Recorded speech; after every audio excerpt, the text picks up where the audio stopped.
Ouais. Non, ils sont pas là.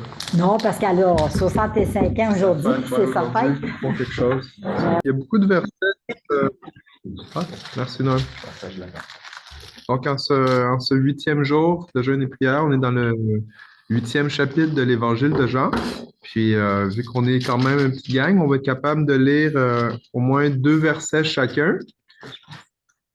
Donc, préparez-vous. On va commencer avec Yannick. Ah, je veux saluer aussi Chantal, qui s'est assise à côté de son mari. Allô? Donc, j'ouvre avec mot de prière, puis après ça, Yannick, tu peux commencer. Seigneur Dieu, Père éternel, je te remercie pour ta présence. Je te remercie pour Jésus. Je te remercie, Père, pour celui qui est descendu du ciel pour venir nous parler de toi, pour venir nous présenter ton monde à toi. Merci, Père, d'avoir envoyé ton Fils pour nous donner la vie, pour nous donner des yeux pour voir, pour nous éclairer. Et Père, alors que nous sommes là pour te rencontrer, te contempler, être émerveillé par qui tu es, je te prie, Seigneur Dieu, remplis-nous du Saint-Esprit ce soir, en nous débordant de ta présence, de ta gloire, de sagesse et de révélation.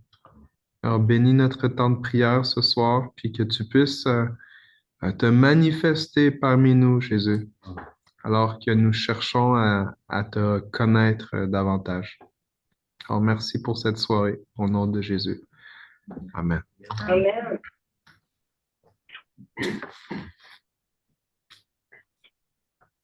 Donc, chapitre 8, les 2 premiers versets. En voyant le nombre de versets qu'on a, on va mettre 3 versets. OK, 3 versets. OK. Jésus se rendit à la montagne des Oliviers. Mais dès le matin, il alla de nouveau dans le temple et tout le peuple vint à lui.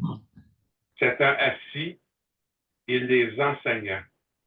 Alors les scribes et les pharisiens amenèrent une femme surprise en adultère.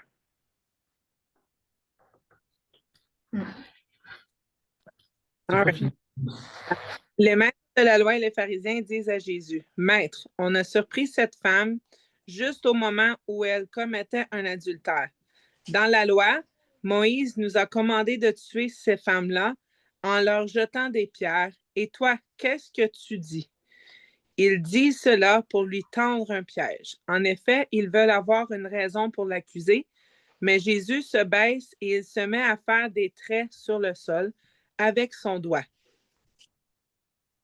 Comme il continuait à l'interroger, il se releva et leur dit, « Que celui de vous qui est sans péché jette le premier la pierre contre elle. » Et, s'étant de nouveau baissé, il écrivit sur la terre. Quand ils entendirent cela, accusés par leur conscience, ils se retirèrent un à un, depuis les plus âgés jusqu'aux derniers, et Jésus resta seul avec la femme qui était là au milieu.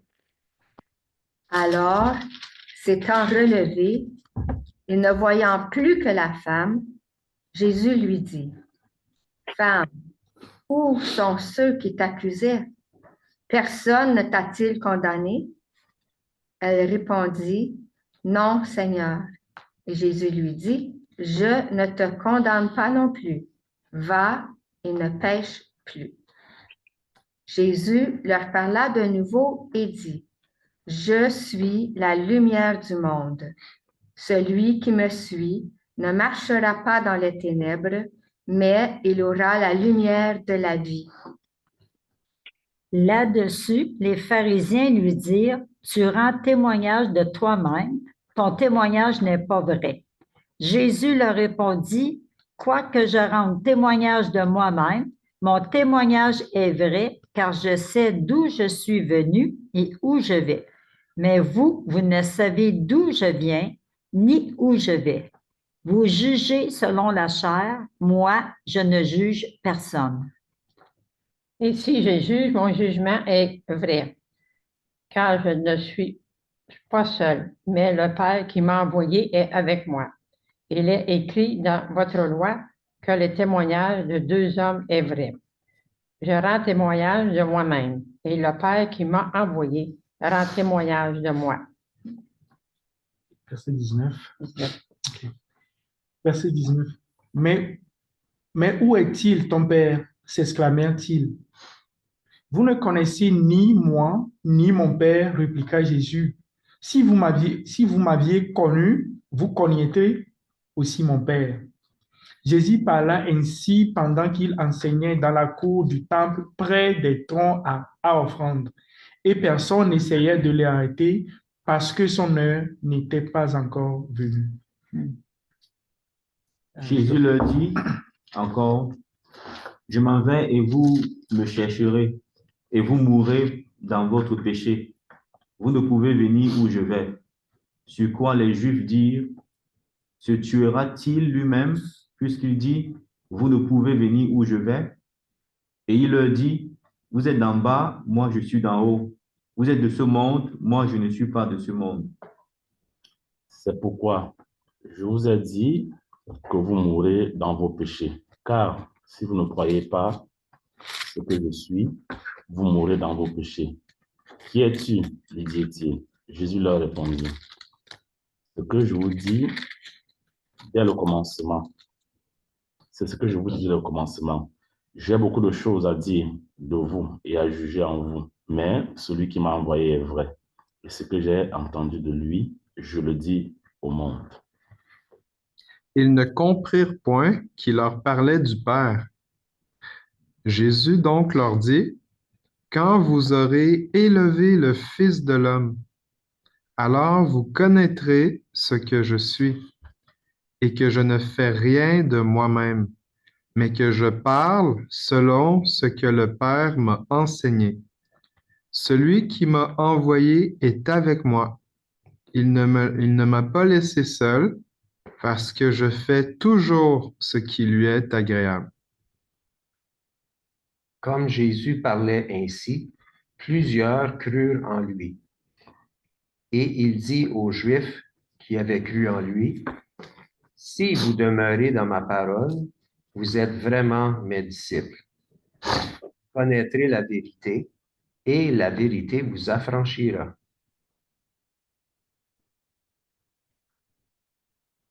Yannick? Ils lui répondirent, nous sommes la postérité d'Abraham, et nous fûmes jamais esclaves de personne. Comment dis-tu, vous deviendrez libres? En vérité, je vous le dis, leur répliqua Jésus. Quiconque se livre au péché est esclave du péché. Or, l'esclave ne demeure pas toujours dans la maison, le Fils y demeure toujours. Donc, si le Fils vous rend libre, vous serez vraiment libre.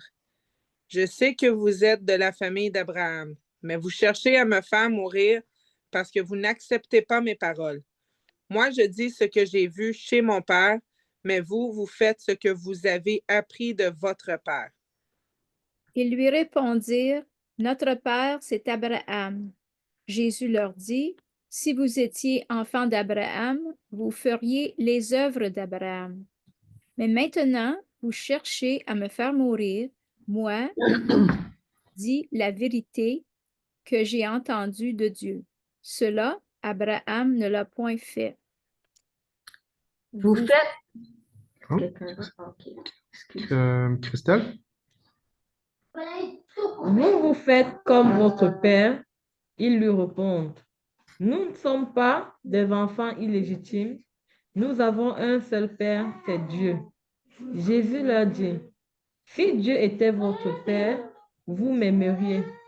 En effet, je suis venu de Dieu et je suis ici à cause de lui. Ce n'est pas moi qui ai décidé de venir, mais c'est Dieu qui m'a envoyé.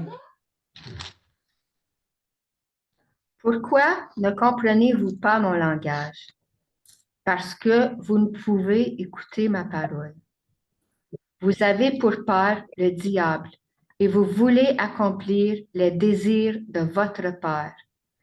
Il a été meurtrier dès le commencement et il ne se tient pas dans la vérité parce qu'il n'y a pas de vérité en lui.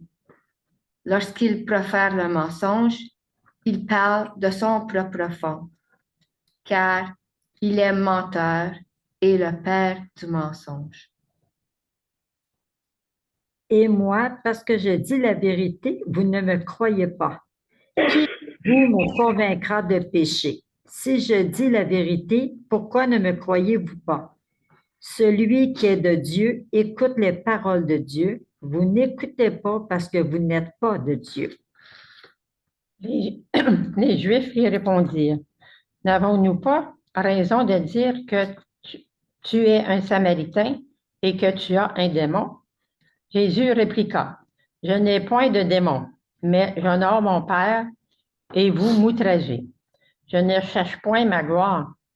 Il en est un qui cherche et qui juge. Verset 51.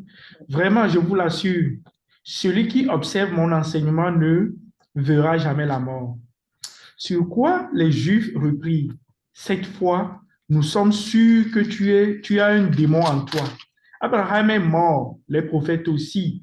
Et toi, tu viens de me dire, celui qui observe mon enseignement ne mourra jamais. Serais-tu plus grand que notre père Abraham, qui est mort, ou que les prophètes qui sont tous morts? Pour qui te prends-tu donc? Jésus répondit, si je me glorifie moi-même, ma gloire n'est rien. C'est mon Père qui me glorifie, lui que vous dites être votre Dieu.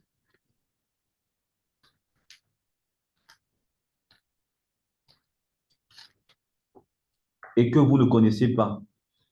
Pour moi, je le connais. Et si je disais que je ne le connais pas, je serais semblable à vous, un menteur.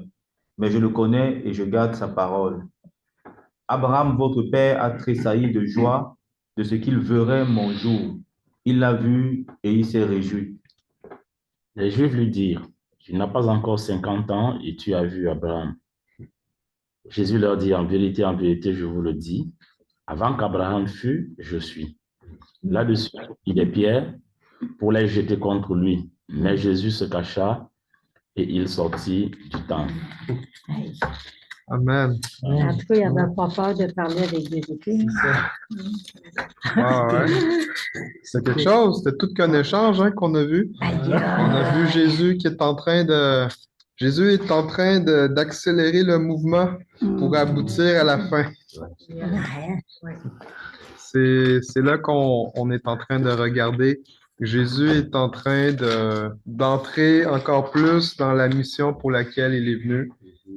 Donc, dans ce passage-ci, on a vraiment deux volets où est-ce qu'on va voir, on se somme à ce soir, il y a un volet où est-ce qu'on voit que Jésus rencontre une femme qui est surprise en péché d'adultère. Donc, il y a un volet qu'on va prendre le temps de prier dans ce sens-ci.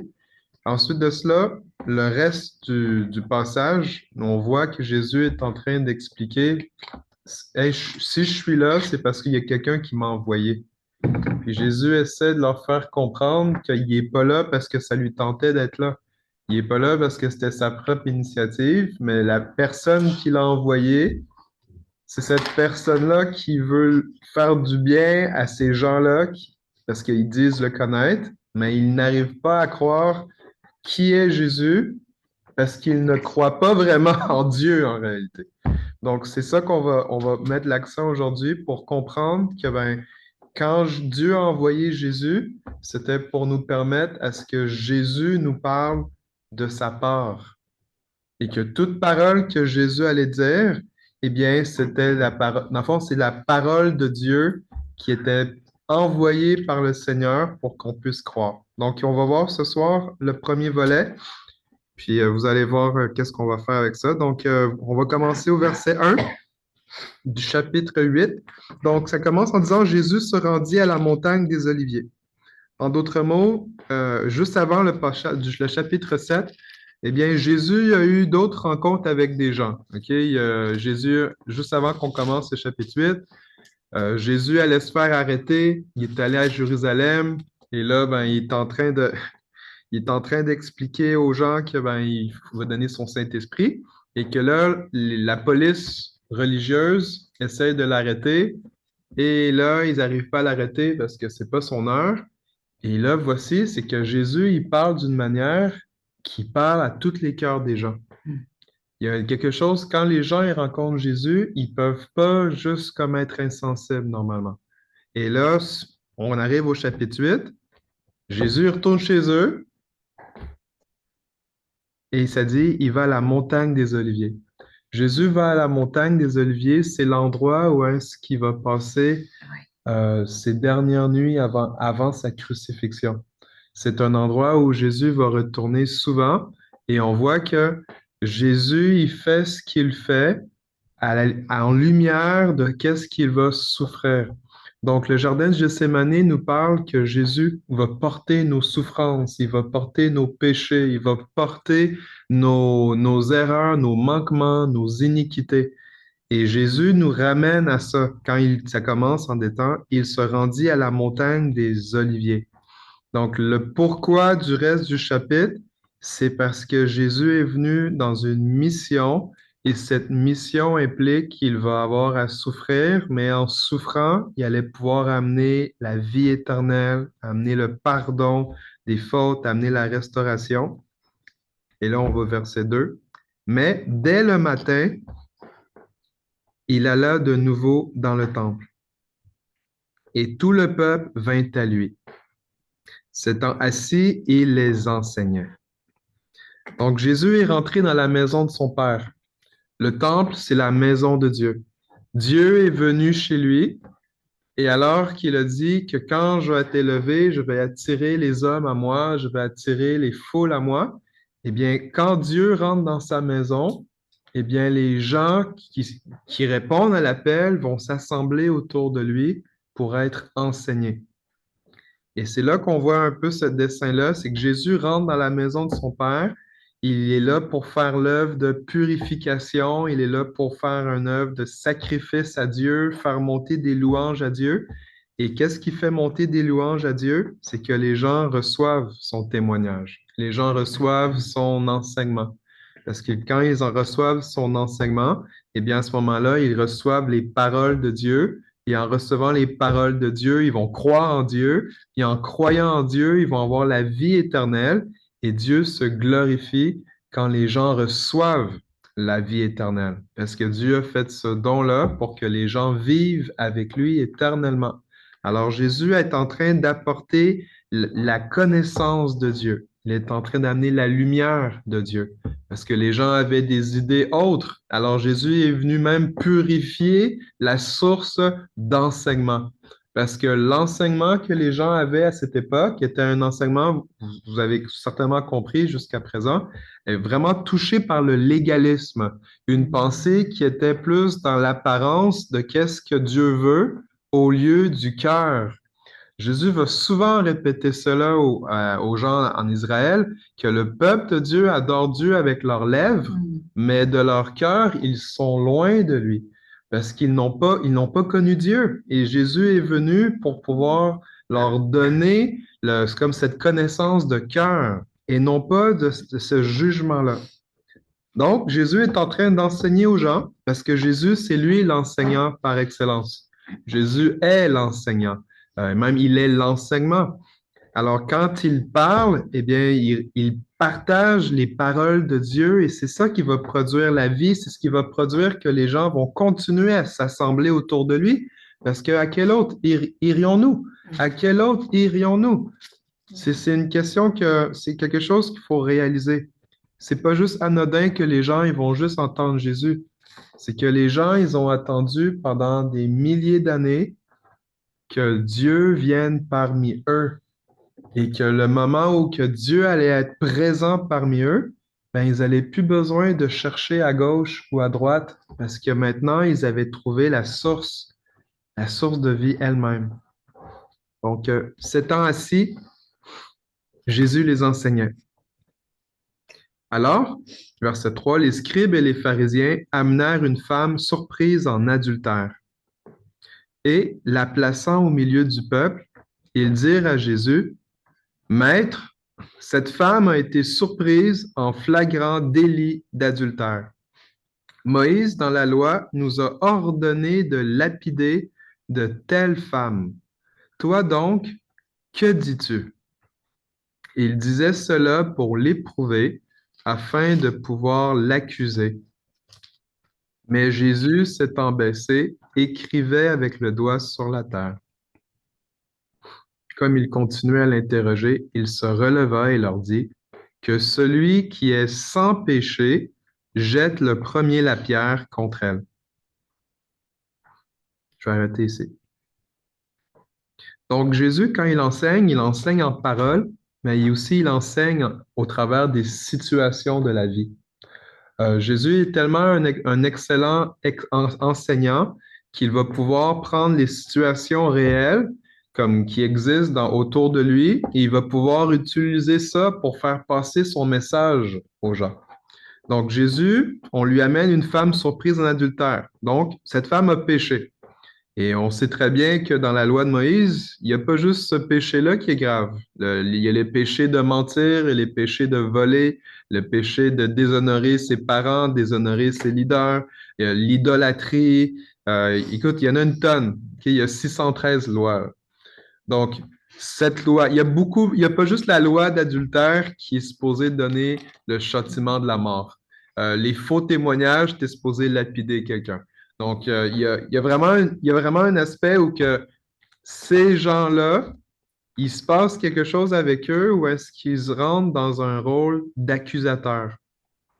Et le rôle de l'accusateur, on sait que l'accusateur des frères, eh bien, c'est Satan.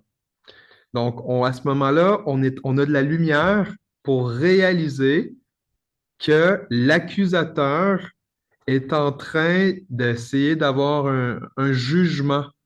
Et c'est là qu'on voit le contraste avec Jésus, où est-ce que devant la femme en adultère, cette femme en péché, l'accusateur va vouloir déclarer une condamnation, va venir amener une humiliation, une honte, amener une culpabilisation. Parce que l'accusateur se tient plutôt pour amener un jugement que d'amener une restauration. Et c'est là qu'on est en train de découvrir, OK, quand on observe ceci, Jésus qui est le restaurateur, celui qui pardonne, celui qui libère, eh bien, il n'est pas là pour juger comme pour condamner ou pour tuer ou pour amener à la mort. Ça, c'est l'œuvre du diable. Quand on est devant le péché, eh bien, les gens, ils sont dans le temple, ils sont dans le lieu où Dieu habite, et certains gens pensent qu'alors qu'on est dans la maison de Dieu, eh bien, quand les gens vont pécher, que Dieu va aller déclarer la mort sur eux. Et ça, c'est le rôle de l'accusateur, parce que Dieu, en ce moment, est en train de voir une femme qui a péché, oui, mais il est en train de voir tout le monde ici. Jésus, il dit, il connaissait tout le monde. Il voyait les péchés de ces scribes et de ces pharisiens-là. Il voyait les gens qui étaient autour de lui, qui l'écoutaient. Et souvent, on sait que c'était des gens de mauvaise vie qui entouraient Jésus. Alors, on apprend maintenant dans cette partie-là que Jésus, lui, il est venu, oui, pour juger le péché, mais pour venir restaurer et non pas tuer celui qui pêche. Et cela nous parle énormément de Jésus, lui, il est venu pour adresser le cœur des gens, tandis que la personne avec la pensée religieuse, elle a plus pour agir, à régler qu'est-ce que les gens y font dans leurs actions en apparence. Alors, quand Jésus va avoir cet échange-là, c'est là qu'on apprend à connaître son cœur. Jésus est là pour restaurer. Jésus est là pour pardonner. Jésus est là pour sauver. Il n'est pas là pour accuser, pour amener à la mort, mais il est là pour relever, pour conduire dans la vie. Et ça c'est supposé nous interpeller parce que dans nos propres vies, nous avons à nous interroger, est-ce que nous faisons le ministère de Jésus ou nous faisons le ministère du diable quand nous sommes en présence du péché?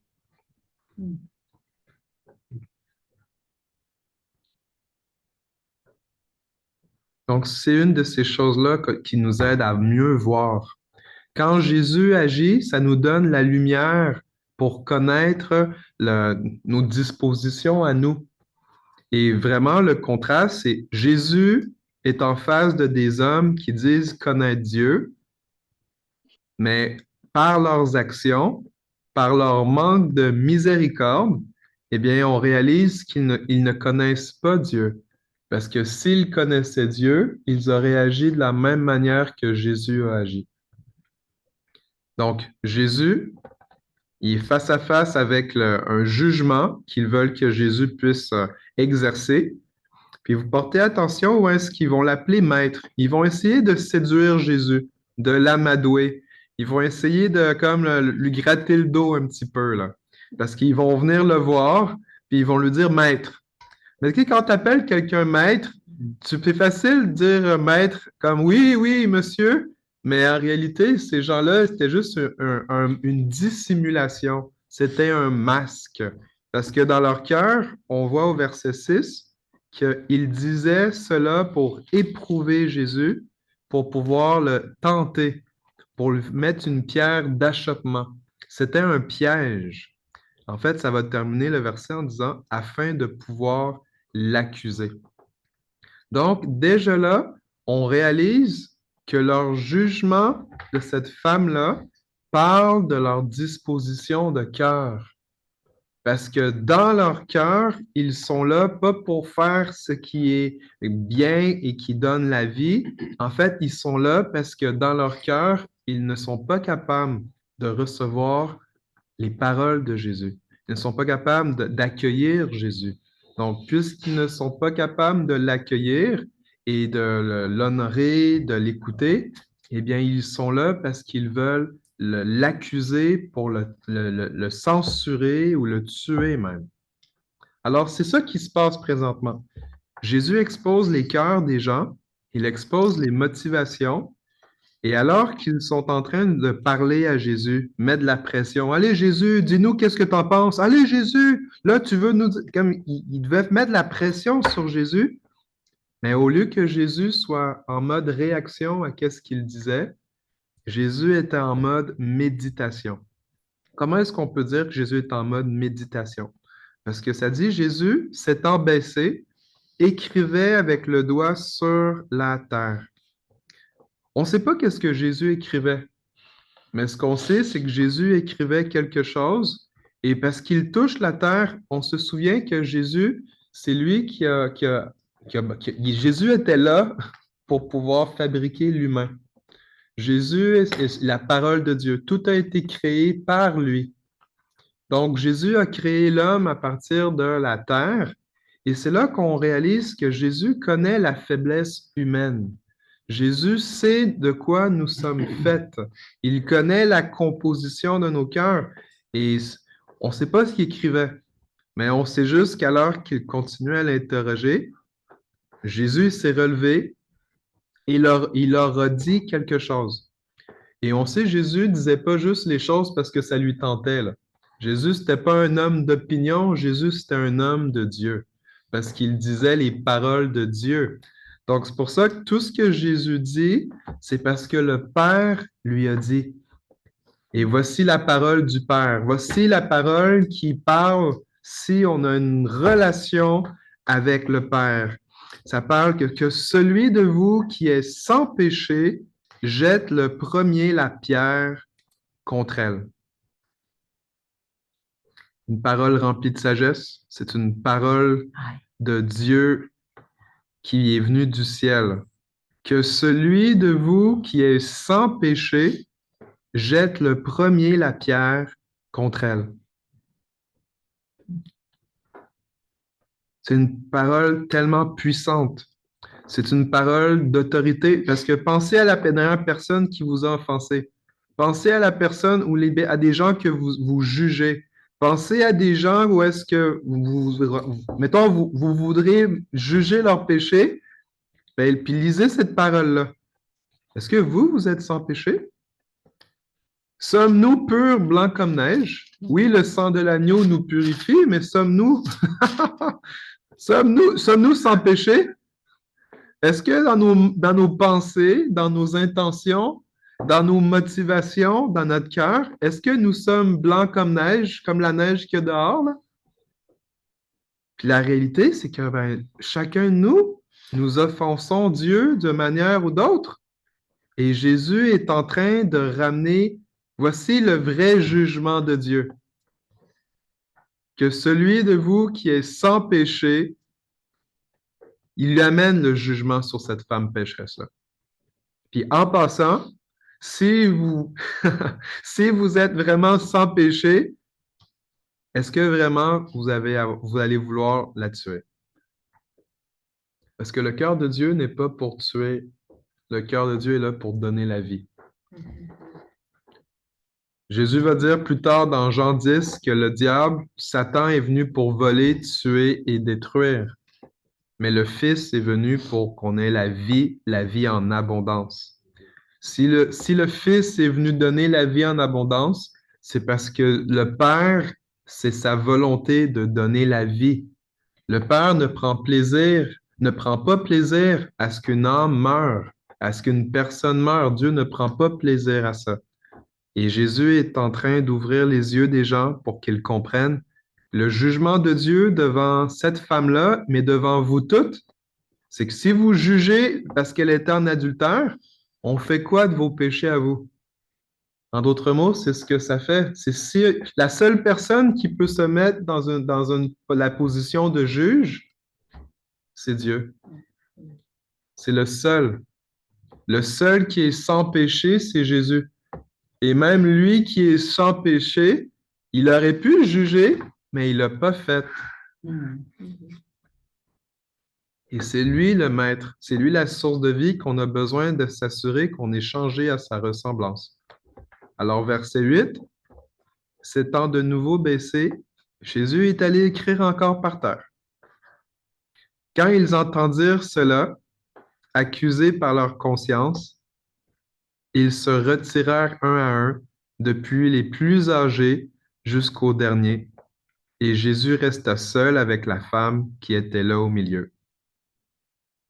Donc, je vous remets le contexte. Jésus est assis au temple, il est en train d'enseigner, il y a une foule qui l'entoure, et il y a des gens qui viennent interrompre son enseignement, on va dire, il savait,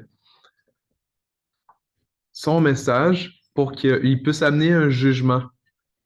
Tandis que Jésus, en fait, il va leur donner un jugement, mais s'il juge un humain, il doit juger tous les humains. Et alors que dans leur conscience, ça c'était au moins une bonne chose. Ils ont été accusés par leur conscience. Parce que, dans le fond, ça c'était une bonne chose, parce qu'ils auraient pu être conscients dans leur conscience. Mais Jésus a tellement donné une parole remplie du Saint-Esprit, remplie, comme c'était une parole avec l'onction, comme on pourrait dire aujourd'hui, où c'est une parole qui perce le cœur. Eh bien, même leur conscience est revenue à la vie. Parce que si tu es accusé par ta conscience, c'est parce que tu as de la vie dans ta conscience. Mais quand tu es mort dans ta conscience, eh bien, tu ne peux plus reconnaître ce qui est bien et ce qui est mal. Donc, même Jésus, dans son jugement, ben, il ne sait pas qu'ils ont été écrasés, mais c'est comme si leur conscience est revenue à la vie. Parce que si leur conscience était en vie, ben, il ne serait pas allé à amener un faux témoignage sur quelqu'un. C'est là qu'on voit la générosité de Jésus. C'est que Jésus est venu amener la vie à tout le monde. Jésus est venu amener la vie à tout le monde. Alors qu'ils étaient accusés par leur conscience, ben, c'était pas juste, ils étaient accusés dans leur conscience, ils ont pratiqué la repentance. En fait, ils se sont retirés un à un. C'est sûr qu'on aurait aimé une repentance où est-ce qu'ils se jettent aux pieds de Jésus et qu'on voit, mais ils se sont assis avec le reste des gens pour écouter les paroles de Jésus. C'est sûr qu'ils n'étaient peut-être pas rendus là, mais au moins, ils ont eu un fruit que dans leur conscience, ils ont fait une œuvre, que qu'est-ce qu'ils faisaient, c'était mal.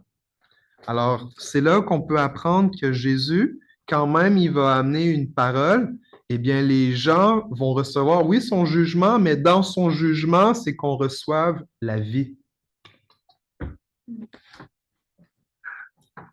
Ça, c'est le jugement que Jésus est venu amener, qu'on reçoive la vie. Parce que Jésus va le prier à quelques reprises, Seigneur, dans les évangiles, Seigneur, ils ne savent pas ce qu'ils font.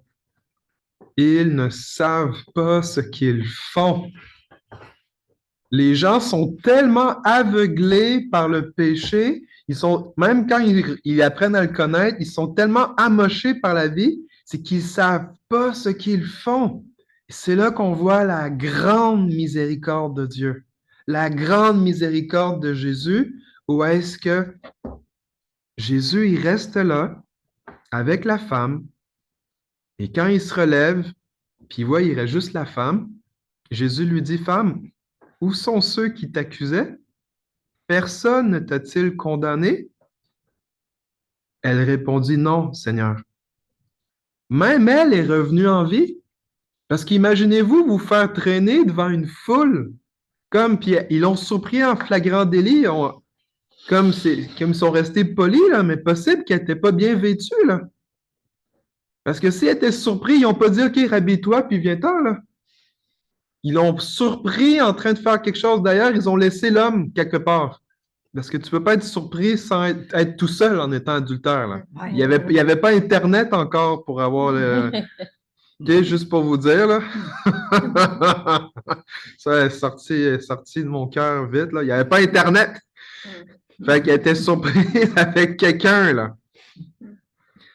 Donc, leur jugement était juste truqué, là. C'était mauvais, mais c'est parce qu'ils ont été influencés par le diable. Alors, Jésus les a aidés. Au moins, ils ne sont pas restés en présence de Jésus, mais cette femme-là aurait pu être juste sous le poids de la honte, de l'humiliation. Tout le monde la voit, là. C'est comme si c'était pas juste en privé, comme elle va au confessionnal, puis oui, je suis là pour confesser mes péchés, là. Non, c'est comme tout le monde sait. Hey, c'est une adultère. Fait que normalement, comme tu es paralysé, tu as peur, tu dis pas un mot. C'est un peu comme quand Jésus il va voir ses disciples, puis là, ils vont avoir peur de lui, puis ils vont leur dire, n'ayez pas peur. Eh bien, Jésus est là, et alors qu'il va lui dire, il va lui poser la question, où sont ceux qui t'accusaient? Où sont tes ennemis? Où sont ceux qui sont là pour t'angoisser? Où sont ceux qui te persécutent? C'est parce que c'est de la persécution qu'elle a vécu, cette femme-là. Bien, elle va être capable de répondre au Seigneur. Non, Seigneur. Et alors qu'elle est devant Jésus, lui qui n'a jamais péché, voici son jugement. Je ne te condamne pas non plus.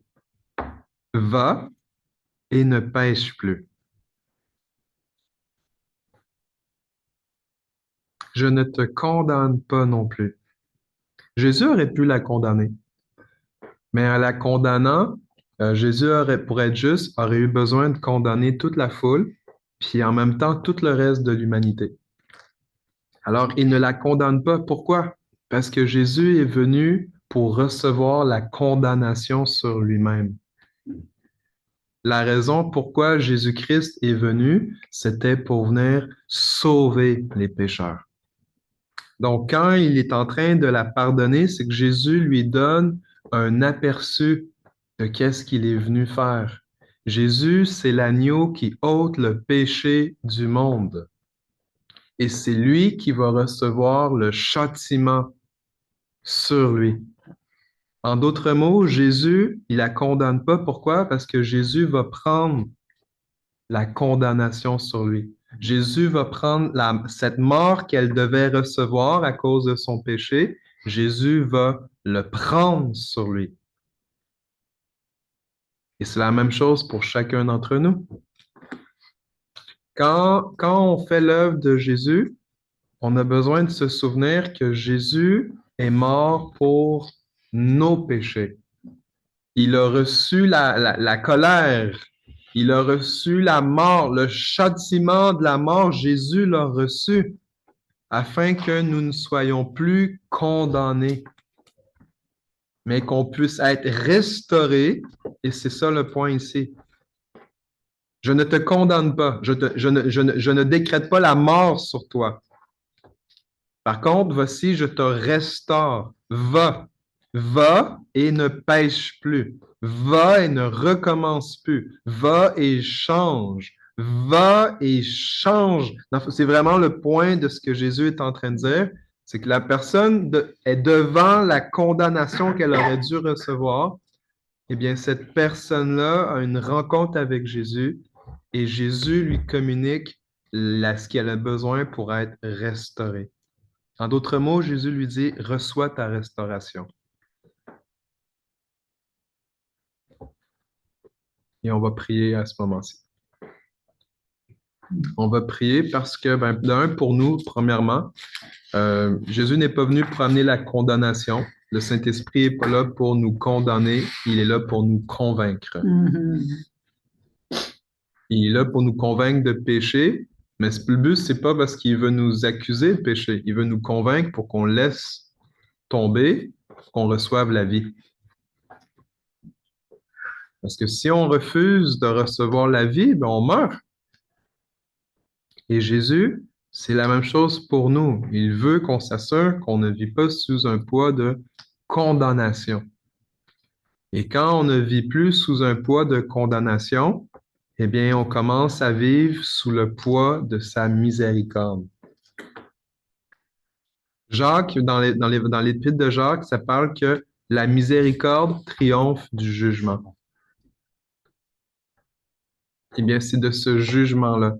Ou sinon, Paul va dire que la loi tue, mais c'est l'Esprit qui donne la vie. Donc, le ministère de Jésus, le ministère du Saint-Esprit, c'est de pouvoir procurer la vie. Tandis que la loi, quand on applique la loi de Moïse, et non pas la loi de l'Esprit, elle est là pour venir exposer, mais elle ne peut pas restaurer.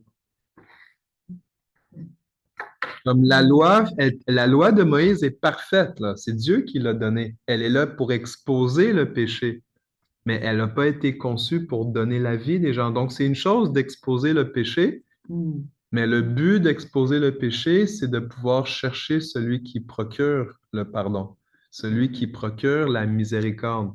Parce que dans la miséricorde, il y a la restauration de Dieu. Et ça, c'est ça le jugement de Dieu. Le jugement de Dieu, c'est que tu sois restauré.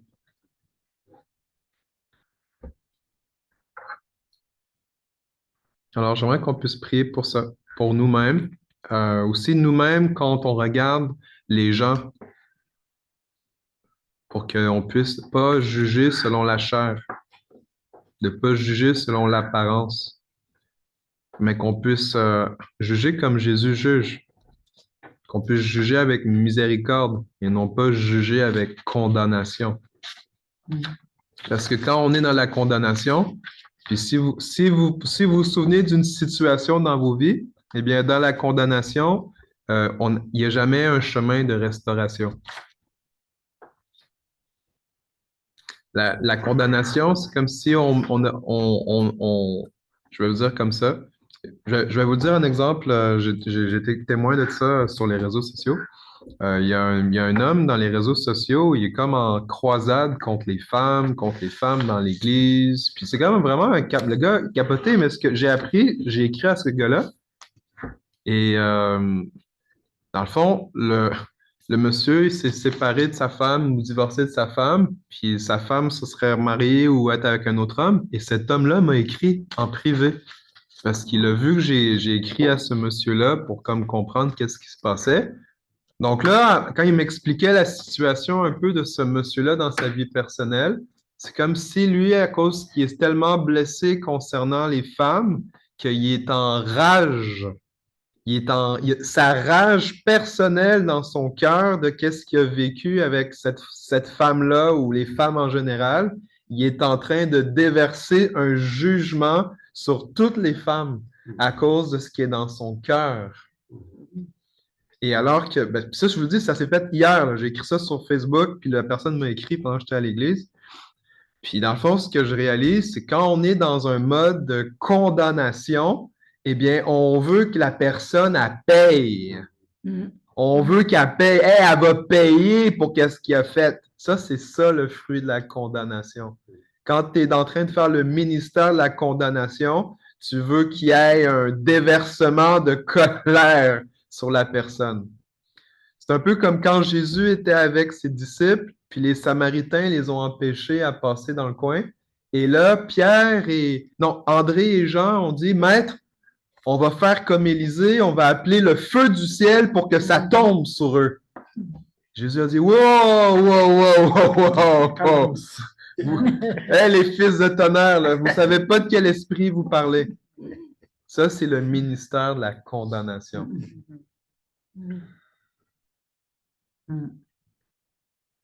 Et c'est pour ça qu'en tant qu'Église, on a besoin de s'assurer qu'on n'est pas dans le ministère de la condamnation, mais on est dans le ministère de la restauration.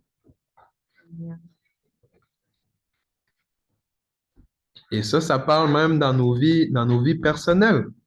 Imaginez imaginez des couples où est-ce qu'on applique le ministère de la condamnation. Imaginez d'autres couples qui appliquent le ministère de la restauration.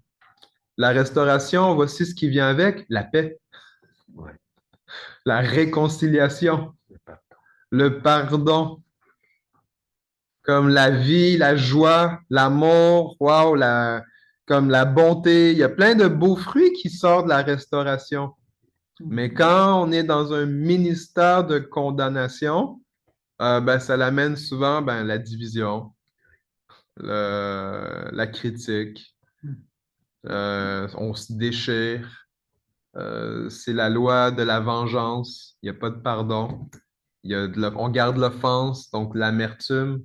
Donc, pensez-y, là, des hommes, les scribes et les pharisiens, donc des hommes qu'on sont supposés d'être des hommes de Dieu, mais dans leur cœur, ils sont malades.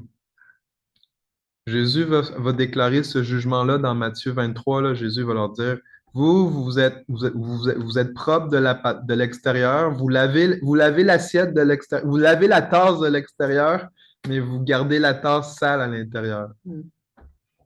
C'est ces gens-là qui sont dans un ministère de la condamnation. Parce qu'au lieu de se laver eux-mêmes dans leur cœur, eh bien, ils veulent juste juger la forme, l'apparence, au lieu d'adresser ce qui est dans le cœur. Et c'est pour ça qu'ils ont une tendance à exercer le ministère de la condamnation au lieu du ministère de la restauration, parce qu'ils ne savent pas qu'ils ont besoin d'être restaurés. Parce que s'ils savaient goûter à la restauration, eh bien, c'est ça qui procurerait aux gens, la restauration. Donc, on va prier là-dessus, si vous voulez bien. On va passer un petit temps là-dessus. Parce que je crois que Jésus veut que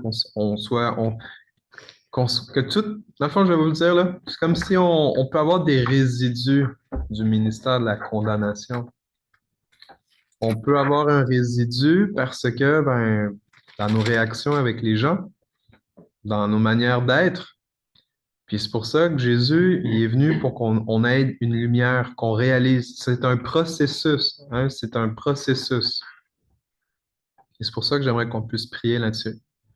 Puis qu'on puisse, c'est un temps de repentance. Seigneur, je me repente. Fait que je vais commencer à prier, puis je vous invite à pouvoir prendre votre liberté aussi, alors que nous voulons être sous le ministère de la miséricorde et non pas celui de la condamnation. Père éternel,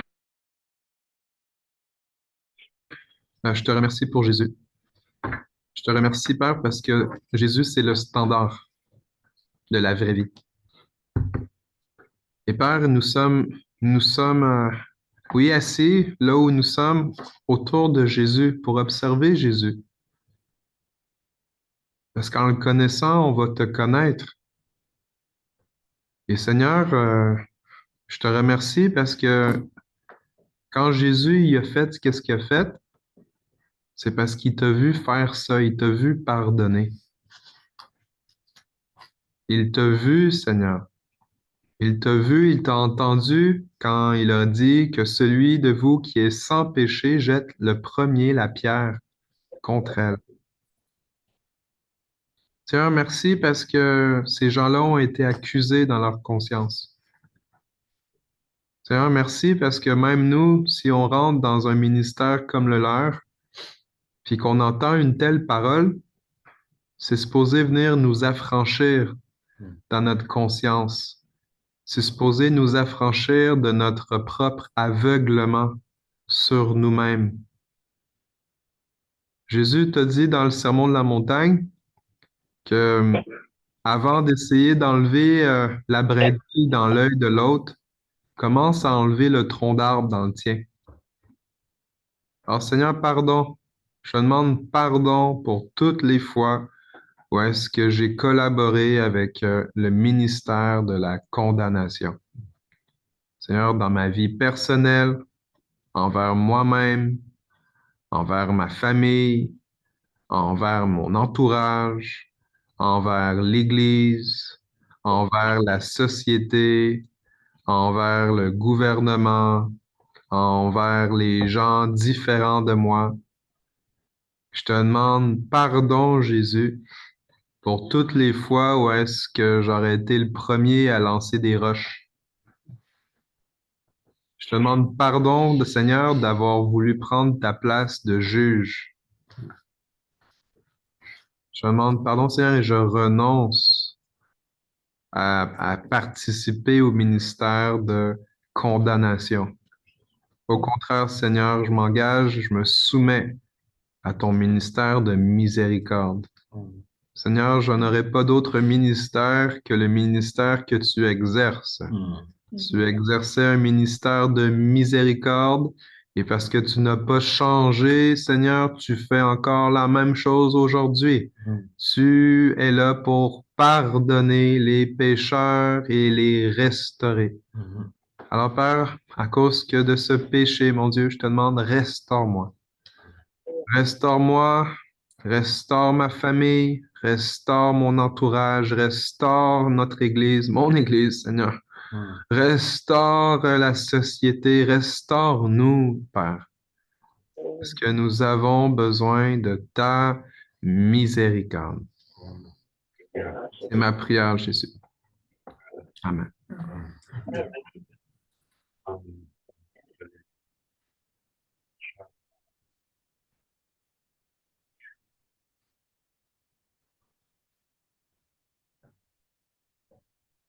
Seigneur, merci d'exposer nos manquements. Merci d'exposer nos fautes. Ta lumière, Seigneur, est là ce soir pour nous montrer à quel point, bien qu'ayant une apparence de piété, bien qu'ayant une apparence d'homme juste, d'homme revêtu d'un nouveau linge, Seigneur, nous avons encore des manquements. Combien de fois, Seigneur, ai-je été un obstacle à la transformation, à la restauration des âmes? Combien sont venus vers toi pour te connaître, mais au lieu de leur ouvrir la porte que tu avais mis les clés entre mes mains, la porte de la restauration, je les ai plutôt conduits à la porte de la condamnation. Seigneur, aujourd'hui, tu nous révèles encore que nous étions dans l'erreur. J'étais dans une erreur très grave.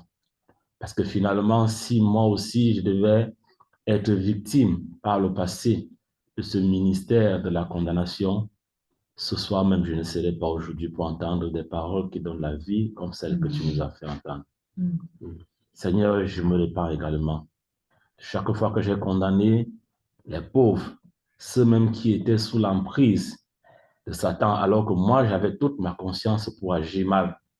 Chaque fois, Seigneur notre Dieu, que j'ai jugé, au lieu de donner de l'espoir, au lieu de donner la restauration, au lieu de donner la repentance à ceux qui avaient le plus besoin, je les ai mis entre les mains de celui-là même qui accuse les fidèles jour et nuit devant toi. Pardonne-moi, je t'en supplie. Oh Dieu, et en ce moment, c'est que tu accordes à chacun de nous de réaliser au plus profond de lui comme ces hommes ont réalisé dans leur conscience, après que tu leur aies parlé, à quel point nous avons été des acteurs véritables de l'endormissement dans l'Église. Seigneur notre Dieu, comment ne pas me souvenir de cette parole que ta servante disait encore vendredi dernier? Serions-nous prêts à accueillir avec miséricorde au milieu de nous des personnes qui sont complètement dans la dépravation, des personnes qui pratiquent jour et nuit l'homosexualité, le meurtre et tout ce que nous avons comme abomination au sein de notre société? Serions-nous vraiment prêts, Seigneur? Ce serait difficile pour moi de répondre à cette question. C'est pourquoi, Seigneur notre Dieu, je veux, en reconnaissant ma faiblesse, te demander de nous donner un cœur de miséricorde, de nous circoncire au plus profond de nous, afin que nous commencions à avoir des yeux qui voient comme toi, afin que nous commencions à réaliser que chaque âme, aussi difficile qu'elle soit, a un très grand prix à tes yeux. Tu pouvais dire que tu n'es pas venu pour ceux qui se portent bien, mais tu es venu précisément pour ceux qui sont dans les ténèbres, pour ceux qui ont du mal à comprendre ce que c'est que la transformation d'une vie. Seigneur, nous voulons être comme ça. Nous voulons, Seigneur notre Dieu, avoir la même peine que tu as lorsque l'homme se détourne des voies de la justice. Nous voulons, Seigneur notre Dieu, alors que l'homme est en train de s'enfoncer dans son péché, venir auprès de toi qui donne la vie, supplier, crier, pour que lui, il ait les yeux pour voir à quel point il est en train de se détourner de ta face. Seigneur notre Dieu, remplis-nous de compassion, remplis-nous de miséricorde, remplis-nous de tendresse, remplis-nous d'un véritable amour du pécheur. Oh Dieu, donne-nous même d'être suffisamment audacieux d'aller plus vers ceux qui ont une apparence de noirceur d'âme que ceux qui ont une apparence de justesse. Parce que c'est là, notre Dieu, c'est là que ta miséricorde est efficace. C'est là que ta miséricorde a un sens. Celle qui avait été condamnée, Seigneur, je veux dire, prise en flagrant délit d'adultère, aux yeux de tout le monde, il était évident qu'elle est meurtrière, qu'elle est coupable. C'est pour celle-là que tu as agi. C'est pour celle-là que tu as donné toutes ces paroles qui ont donné la vie, non seulement à ceux qui croyaient être en vie, mais aussi à elle-même qui se sentait déjà coupable à cause de ce qu'elle avait fait. Nous aussi, nous voulons être de ce type. Accorde-nous d'abord, Seigneur notre Dieu, cette capacité à nous soigner de l'intérieur, parce que dans notre milieu, nous restons encore divisés, parce que chacun de nous ne voit pas et ne fait pas les choses de la même manière que les autres. Aujourd'hui, l'Église est divisée par une doctrine dont nous ne connaissons même pas l'origine, et chacun justifie cette doctrine par la parole de Dieu. D'aucuns disent que la femme n'a pas le droit de s'exercer à certains ministères. D'autres disent qu'il y a un certain type de comportement qu'on ne devrait pas avoir à l'Église. Et nous nous retrouvons dans le corps de Christ complètement divisé à cause du ministère de la condamnation. Seigneur notre Dieu, je reconnais ce soir que si nous tous nous sommes arborés de cette conscience, l'Église sera à plus que jamais unie. Parce que le Saint-Esprit n'a pas pour vocation de venir nous séparer à cause des considérations basées sur les croyances et les doctrines humaines. Non, Seigneur, ce n'est pas ainsi que tu as conçu. Tu nous as conçus, Seigneur notre Dieu, d'origines diverses. Et tu as voulu que, différents que nous étions par nos origines, nous soyons unis par le Saint-Esprit. Permets donc que dans cette Église et dans l'Église de manière générale, le lien du Saint-Esprit soit véritablement au centre de toutes nos actions, de toutes nos préoccupations, de toute notre façon de penser. Nous avons besoin de toi. Ma prière est que dès ce soir, Seigneur notre Dieu, chacun de nous jouisse d'une transformation au sein de sa maison, au sein de son lieu de service, au sein de la société, afin, Seigneur notre Dieu, que désormais nous soyons agréables à tes yeux. Nous soyons prompts à être véritablement tes serviteurs pour porter haut le message pour lequel tu nous as appelés à être tes enfants. Nous avons besoin de toi. Cette lumière que tu appelles l'Église à avoir, c'est pour nous que tu l'as réservée. Donne-nous de voir ce soir, Seigneur notre Dieu, et que jamais nous ne tombions plus jamais dans l'aveuglement. Ma restauration, Seigneur notre Dieu, le désir de mon cœur, c'est que nous apprenions désormais à voir, comme toi tu vois. Au nom de Jésus, j'ai prié. Amen. Amen. Amen. Amen. Hmm.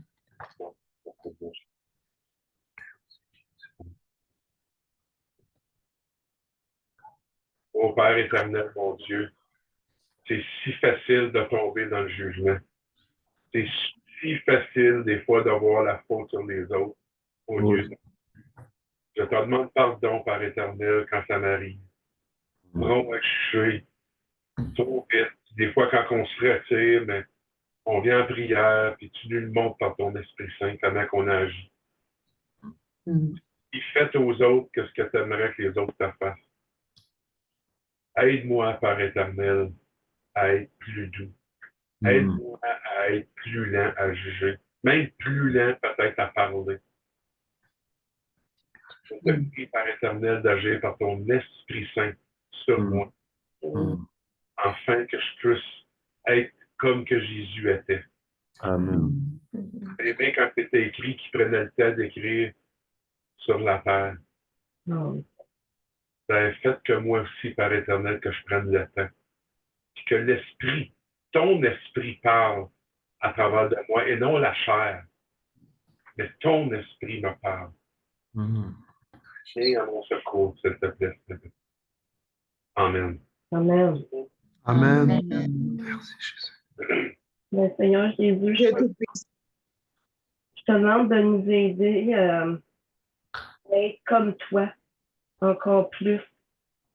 Je m'en viens, que je lis beaucoup de ta parole, Seigneur, puis des fois, je la néglige. Je te demande, Seigneur, que j'aie plus soif de toi, Seigneur. Amen. Amen. Amen. Notre Père céleste, notre bon berger, notre bon papa en Jésus-Christ, Dieu Tout-Puissant.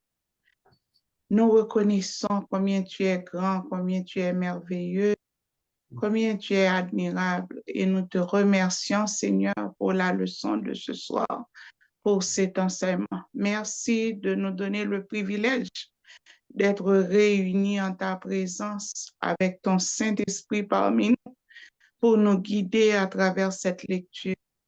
Dieu d'amour, nous reconnaissons à travers cette lecture combien nous sommes charnels, combien nous regardons les gens avec jugement, combien nous nous jugeons nous-mêmes, combien, Seigneur, nous manquons d'amour.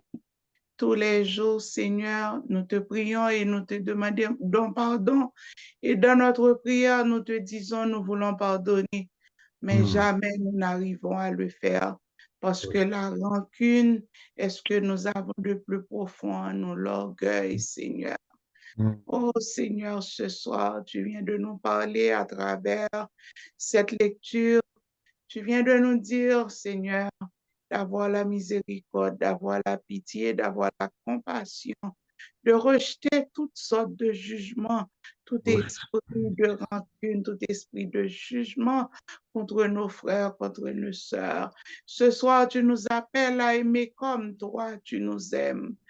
Tu nous appelles à devenir, comme ça demande dans 2 Corinthiens 5, 17, de nouvelles créatures, parce que nous sommes en Christ.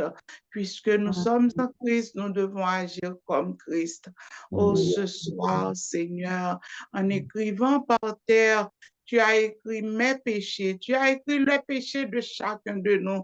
Tu as écrit, Seigneur, les œuvres de la chair que nous caressons tous, Seigneur, dont nous ne voulons pas nous séparer. Mais ce soir, tu nous demandes de lire par terre, de prendre conscience de ce que nous sommes, afin d'arrêter de juger celui qui est à côté de nous, celle qui est à côté de nous, qui fait une toute petite chose alors que nous commettons de grands crimes. Seigneur, ce soir, tu nous demandes d'aller au fond de nous-mêmes, de regarder au fond de nous-mêmes. Tu nous exhortes, Seigneur, à prendre conscience de ce que nous sommes d'abord, avant de regarder ce qu'ils sont les autres.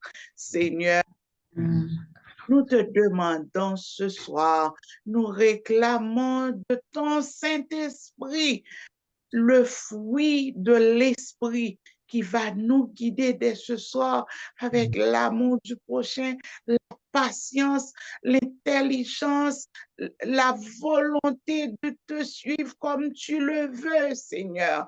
Nous voulons rejeter l'homme charnel qui est en nous pour embrasser la spiritualité, la sanctification. Nous voulons être dès ce soir des chrétiens, des gens sanctifiés, des gens consacrés à ta parole, des gens qui ont l'espérance de la vie éternelle, des gens qui savent aimer comme toi tu aimes, des gens avec un cœur nouveau, un cœur patient, un cœur confiant, un cœur qui n'a aucun doute de ce que tu es. Tu es le roi des rois, tu es le Seigneur des seigneurs. Et nous réclamons tout ça au nom de Jésus, ton Fils. À lui soit la gloire, l'honneur, la louange dans tous les siècles des siècles. Amen. Amen. Amen. Amen, Jésus. Amen, Jésus.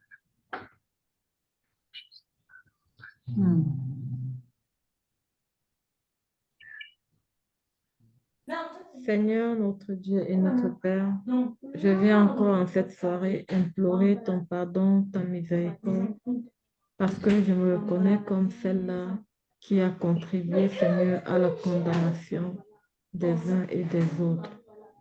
Seigneur, notre Dieu, notre roi, je viens encore implorer ta miséricorde pour moi et pour chacun de mes frères et sœurs. Nous reconnaissons, Seigneur, que nous avons exercé dans ce ministère. Nous n'avons pas eu de cœur compatissant, Seigneur, face aux imperfections ou face aux incapacités des autres. Au lieu d'aimer, Seigneur, avec l'amour que toi tu as manifesté, au lieu d'avoir cette compassion dans les cœurs, Seigneur, nous avons plutôt condamné. Nous venons encore en cette soirée, Seigneur, après avoir écouté ta parole, et voir comment toi tu agissais avec compassion, te demander pardon et te supplier, Éternel notre Dieu, afin que nous puissions œuvrer dorénavant dans le ministère de la compassion. Nous voulons avoir, Seigneur, un cœur sensible à écouter l'autre, à porter le fardeau de l'autre, à aimer l'autre. Seigneur, avoir ce sentiment de sacrifice pour les autres, Éternel notre Dieu. S'il te plaît, dépose cet amour que toi tu as, Seigneur, pour tes brebis dans nos cœurs. Que quand nous voyons, Seigneur, quelqu'un dans une situation, au lieu d'avoir un regard critique, un regard de jugement, que nous puissions plutôt avoir un regard d'amour, un regard de compassion. S'il te plaît, Éternel notre Dieu, rends-nous capables de le faire comme toi tu as été capable de le faire. C'est toi, Seigneur, qui dépose, qui déverse l'amour, qui déverse la compassion dans les cœurs. C'est toi qui agis, Seigneur, dans ton ministère. Fais-le pour chacun de nous en cette soirée. Nous avons besoin de ta grâce. Au nom de Jésus. Amen. Amen. Amen. Amen. Oh, Seigneur Jésus. Alléluia.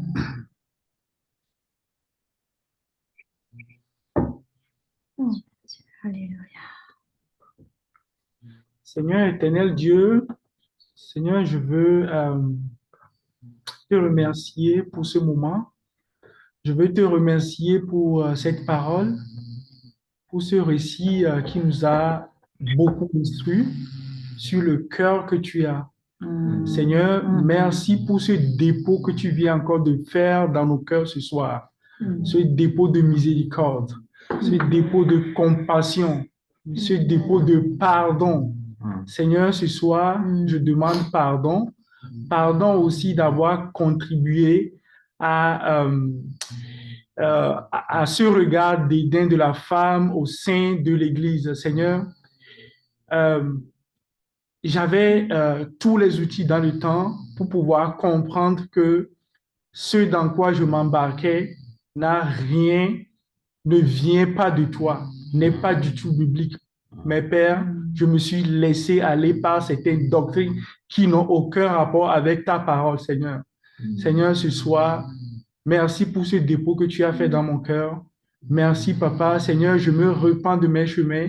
Seigneur, pour tout le mal que j'ai eu à faire, pour avoir été un fameux défenseur de ces fausses doctrines, Papa, je me repens. Seigneur, je demande pardon. Merci, Papa, parce que toi, tu n'es pas venu pour condamner, mais tu es venu pour libérer. Comme nous l'avons vu la dernière fois, Seigneur, tu es venu pour donner l'autorité à la femme. Tu es venu pour redonner la place à la femme, tout comme la femme samaritaine la dernière fois. Seigneur, tu es venu pour la libérer. Tu n'étais pas venu malgré sa vie de débauche, malgré tout ce qu'elle est. Seigneur, tu n'étais pas venu pour la condamner, mais tu es venu plutôt pour la libérer. Seigneur, et encore à travers ce récit ce soir, nous avons vu que, Père, tu n'es pas venu pour condamner qui que ce soit, mais tu es venu plutôt pour porter la condamnation sur toi. Parce que c'est toi qui es l'agneau qui a ôté le péché de ce papa. Merci, merci, nous en serons jamais reconnaissants. Serons tout le temps reconnaissants pour tout ce sacrifice que tu as fait pour nous. Seigneur, nous voyons que quand tu as dit que celui qui n'a jamais péché lance la première pierre, Père, la Bible dit qu'ils se sont retirés depuis les personnes les plus âgées jusqu'aux tout petits. Père, parce que cette parole a travaillé dans leur cœur et les plus anciens ont reconnu à quel point leur péché était comme toute une montagne, Seigneur. Ce soir, nous venons déposer tout ce que nous avons fait comme mal, tout ce qui est comme péché, tout ce qui est comme vie de mensonge, tout ce qui est comme condamnation à tes pieds. Papa, Seigneur, nous demandons miséricorde et compassion. Merci, Seigneur, parce que tu es la miséricorde. Tu es la miséricorde, tu es la compassion. Merci, Papa. Merci, Seigneur Jésus, de nous donner ce cœur. Que notre cœur ressemble à ton cœur. Dans le nom puissant de Jésus. Amen. Amen. Amen. Oh, Seigneur.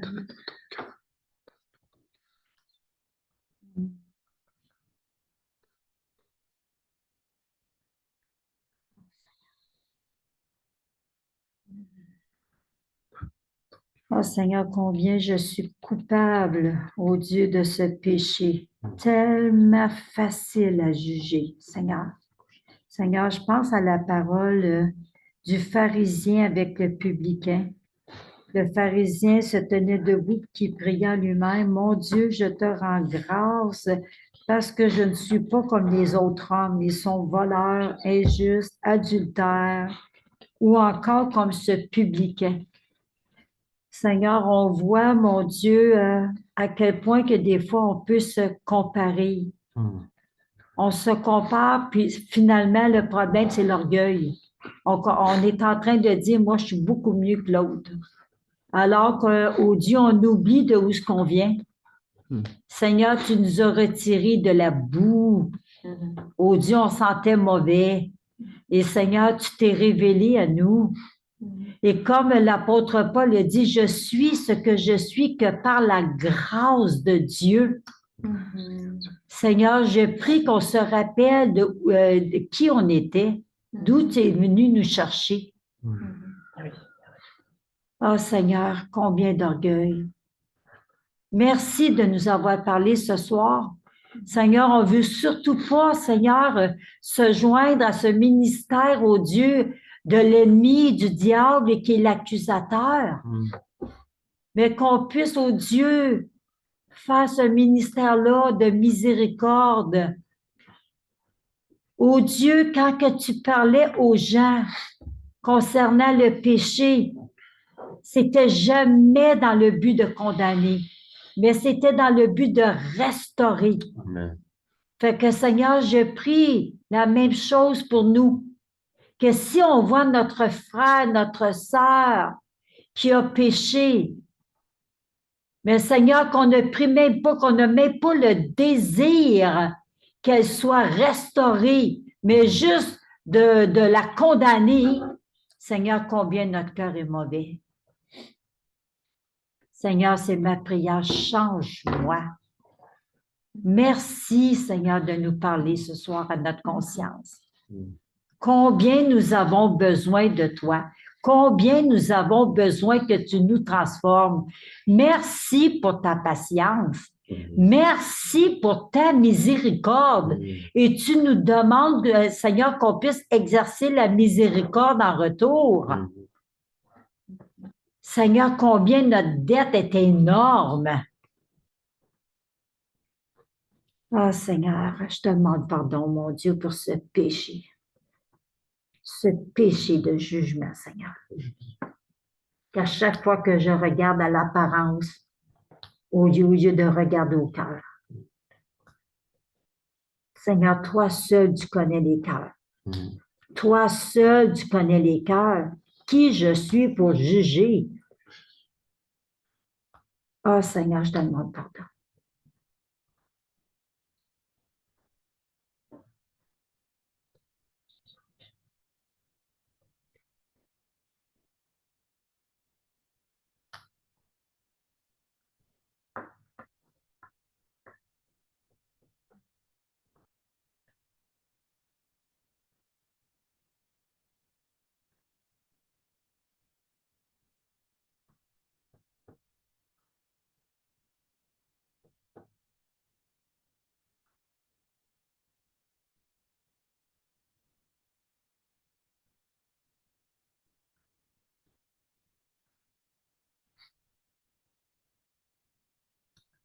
Seigneur, je te remercie pour ta parole qui nous fait, qui fait qu'on puisse se voir, Seigneur, avec tes yeux, Seigneur. Non avec nos yeux, Seigneur. On puisse se voir tel que nous sommes. Et ta parole est comme un miroir, Seigneur.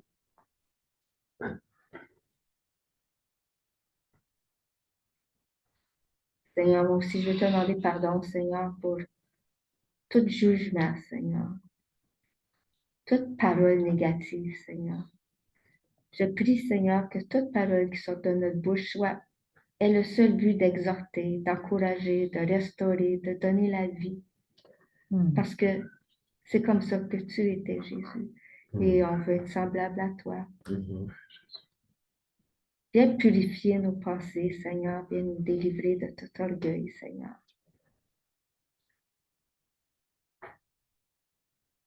Parce que le jugement vient sûrement de l'orgueil. Et faire ton œuvre en nous, Seigneur, qu'on te ressemble de plus en plus. Quand nous regardons, Seigneur, les non-croyants autour de nous, Seigneur, le désir, Seigneur, de te connaître, Seigneur. Que notre seul but soit toujours de glorifier ton nom, Seigneur. De faire grandir ton royaume par nos pensées, nos attitudes, nos actions.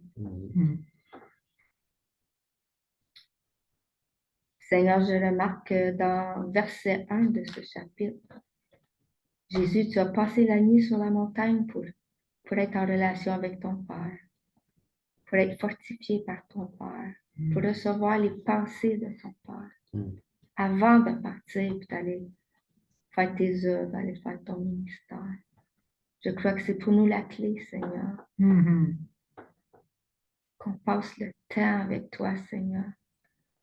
À chaque fois que je passe du temps avec toi, tu viens me corriger, tu viens me montrer toutes les mauvaises pensées, les erreurs, les mauvais raisonnements qui viennent de l'ennemi qui sont en moi, Seigneur.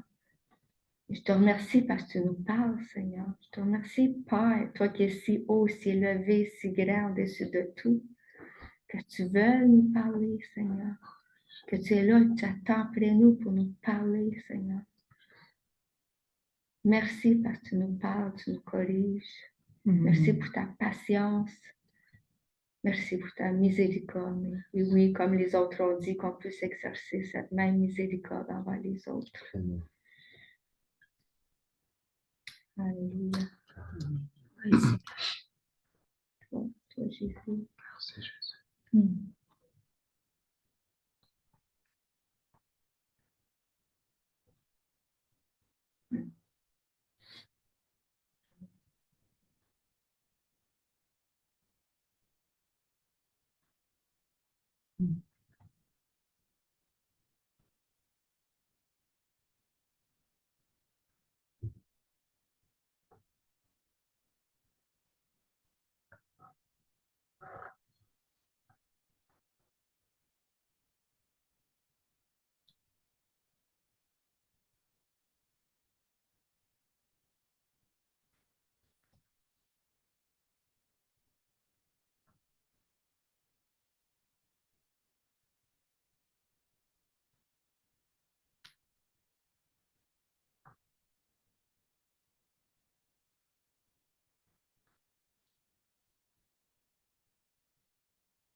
Seigneur, je te prie que tu viennes mettre une garde sur ma bouche, Seigneur. Souvent, j'ai entendu ta voix qui me dit de ne pas parler, je parle quand même, Seigneur. Sous la bannière de l'authenticité, Seigneur. Et Seigneur, c'est pas une bonne authenticité, Seigneur, quand c'est des paroles négatives qui sortent, Seigneur. Alors, je te prie, Seigneur, que tu m'aides à être obéissante, Seigneur, quand tu me dis de me fermer, Seigneur. Merci pour ta grâce, Seigneur. Merci pour ta miséricorde. Je te demande pardon, Seigneur. Puis j'ai confiance, j'ai la foi que tu vas me transformer, Seigneur. Amen.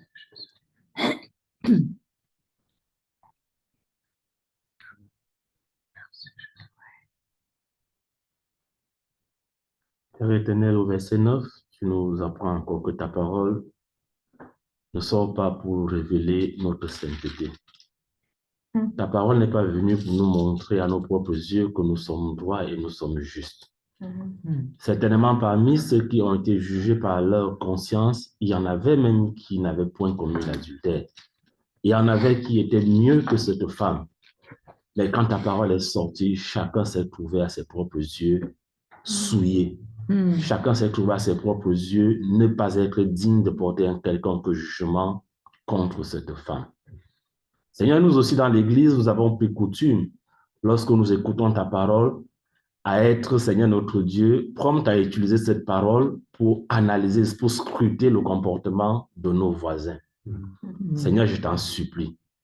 Donne-nous de nous revêtir de cette conscience à qui voudrait que lorsque ta parole sorte, c'est pour venir révéler ce qui n'est pas de toi en nous. Parce qu'à la vérité, tu nous enseignes parce que tu voudrais que nous soyons sans tache ni ride lorsque tu viendras lever ton Église et nous avec. Oh Dieu, nous voulons donc que s'il y a un quelconque jugement qui peut être prononcé contre qui que ce soit, que ça soit d'abord vis-à-vis de nous-mêmes, à la lumière de ta parole. Afin, Seigneur notre Dieu, que toute l'Église soit une Église qui est portée vers un esprit de sanctification, un esprit de restauration de l'âme. Nous avons besoin de toi, Seigneur. Agis et manifeste-toi au nom de Jésus. Amen. Amen. Père éternel, je veux te prier pour l'Église, afin que l'Église puisse apprendre à célébrer ceux et celles qui entrent dans le chemin de la restauration. Seigneur, donne à l'Église de pouvoir apprécier, honorer, célébrer ceux qui, après entendre ta parole, sont convaincus, Seigneur, de péché dans leur conscience et que, Seigneur, ils viennent à ta lumière. Seigneur, je te remercie, entre autres, pour hier, durant le service, où est-ce que, Seigneur, tu as parlé à des cœurs, plein de monde, Seigneur. Puis ça a touché le cœur de plusieurs, mon Dieu. Puis je te remercie parce que, Seigneur, certains, ils ont juste réalisé, Seigneur Dieu, qu'est-ce que tu avais pour eux. Seigneur, puis je veux te prier pour ceux qui étaient parmi nous, puis qu'au lieu de se voir se lever aussi, d'ailleurs, Seigneur, qui ont jugé les gens. Seigneur, je veux prier ta miséricorde, afin que chacun puisse utiliser le standard de ta parole pour soi-même, pour lui-même. Seigneur, donne à l'Église d'être mature au fait que la parole, elle est pour moi. Et Seigneur, qu'on puisse célébrer notre frère, notre sœur, de répondre à ton appel de ta parole. Seigneur, je prie que ça puisse être quelque chose de normal dans la culture de notre Église. Seigneur, donne-nous d'être une Église qui parle miséricorde, mais aussi qui se comporte aussi avec miséricorde et qui agit aussi avec miséricorde. Papa, je te prie que Seigneur, voici, Seigneur, je l'avais déjà vécu une fois, où est-ce que ça fait plusieurs années, j'étais au début de ma marche chrétienne, et il y avait eu un appel, et après ça, j'ai répondu à l'appel, mais après ça, vu que je m'étais levé, les gens m'avaient jugé à cause qu'ils ne m'avaient pas jugé, ils m'avaient condamné. Ils avaient eu des pensées, Seigneur, qui étaient tellement blessantes, Seigneur, alors qu'ils connaissaient, au lieu d'encourager le fait que, Seigneur, oui, je viens à toi pour être purifié, je viens à toi pour être guéri, je viens à toi pour que tu me transformes. Alors, Seigneur, je prie que dans cette église, Seigneur, tu puisses chasser, Seigneur, l'esprit de condamnation, l'esprit de jugement, l'esprit d'être hautain, l'esprit de mépris, Seigneur. Délivre-nous du malin, mon Dieu, afin que nous soyons, Seigneur, des instruments de miséricorde, des instruments de restauration. Seigneur, donne-nous d'encourager ceux et celles qui vraiment se sont vus et qui ont répondu de la bonne manière comme étant j'ai besoin de Jésus. Donne-nous, Seigneur, de réaliser à quel point on a besoin de toi. Seigneur, on a besoin de toi, mais on ne réalise pas à quel point on a tellement besoin de toi. Alors, donne à l'Église, Seigneur, ce cadeau de prendre conscience à quel point on a besoin de toi. Amen. C'est ma prière, Seigneur, c'est mon cri, Seigneur, ce soir. Maintenant, Seigneur, je prie, donne-nous de voir qu'on a tellement plus besoin de toi, Amen. qu'on réalise qu'on a besoin de toi. Amen. Alléluia. Alléluia. Ah oui, Seigneur.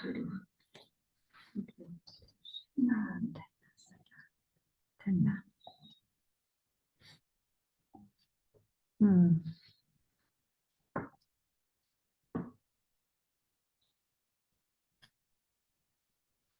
Seigneur, je veux t'élever aussi. Hier, il y avait une jeune fille qui était là, qui s'appelle Fanny, qui était là. Puis je l'ai rencontrée cet été. Elle était venue, dans le fond, c'était un dimanche, c'était un mercredi des disciples, puis j'étais en haut, j'entendais du bruit, puis j'ai ouvert la porte de l'église, puis là, elle voulait rentrer dans l'église, puis elle était intoxiquée, là. Elle était pas elle, là, ça marchait vraiment pas. Puis elle est venue à l'église, Seigneur, hier. Après des mois. Ah oui, Seigneur. Après des mois, Seigneur, alors que, oui, Seigneur, j'avais présenté ton évangile, mais je me souviens, Seigneur, je l'avais accueilli, Seigneur. Je l'avais pas repoussé. Seigneur, j'étais juste plein de miséricorde pour cette jeune femme-là. Seigneur, elle était là hier à l'église, dans la première rangée. Alors, Seigneur, je prie que tu nous envoies encore plus de gens, mon Dieu. Ah oui, Seigneur. Que tu envoies ces gens, mon Dieu, puis qu'ils savent, Seigneur, oui, j'ai des problèmes, mais j'ai besoin de Jésus. Seigneur, permets qu'on puisse les accueillir. Seigneur, parce que nous, on s'est fait accueillir à un moment donné dans notre vie. Seigneur, donne-nous de juste accueillir les gens pour qui ils sont, puis que toi, tu puisses les transformer de l'intérieur. Seigneur, Père, fais que l'Église soit tellement comme consciente de comment tu agis qu'on puisse juste dire, OK, viens comme tu es, là. Puis oui, comme ça, Jésus va te changer de l'intérieur. Comme ça, tu n'auras pas besoin de changer ton extérieur puis garder ton intérieur brisé. Seigneur, on l'a vécu, Seigneur. C'est facile de changer un comportement puis garder un cœur qui est sale. Alors, Seigneur, donne-nous de pouvoir accueillir les gens qui ont le cœur brisé, puis que, Seigneur, même si leur péché extérieur est différent du nôtre, il y a des péchés qui sont plus marqués, qui sont plus visibles que d'autres. C'est juste qu'il y a des péchés, on les voit juste, il y en a d'autres, on les voit pas, ils sont dissimulés. Alors, Seigneur, je te prie pour que ta grâce vienne nous amener au même point d'égalité, Seigneur. Ramène-nous tous sur le plancher de la terre, là. Qu'on a tous besoin de toi, qu'on a tous besoin de miséricorde, qu'on a tous besoin de ta grâce et qu'on a tous besoin d'entrer dans un processus de restauration, un processus de miséricorde. Alors, Père, donne-nous révélation pour comment faire ça. Parce que, Seigneur, si on a été habitué à comment, dans le ministère de condamnation, comment on fait les choses, Seigneur, on a besoin que tu nous montres aussi comment faire. Alors, je te prie pour des face-à-face avec toi. Amen. Seigneur, c'est seulement en te voyant agir qu'on va savoir quoi faire. Amen. Il n'y a pas d'autre manière. Alors, Père, je te demande pardon encore d'avoir pas cherché à voir comment toi tu fais les choses. Oh, Seigneur, en plus, pardonne ton Église. Ton Église, c'est ton corps. Fait que le corps est supposé faire qu'est-ce que la tête fait. Alors, Seigneur, pardonne mon ignorance. Pardonne mon immaturité. Seigneur, pardonne l'ignorance de l'Église aussi. Pardonne l'immaturité de l'Église. Et Seigneur, je te prie alors que tu veux nous restaurer. Seigneur, restaure-nous dans tes manières. Amen. Restaure-nous dans tes manières. Seigneur, restaure-nous dans... Seigneur, je vais même le dire, dans ta religion que tu as pratiquée, Jésus. Tu as montré que tu connaissais Dieu par les œuvres que tu as pratiquées, Jésus.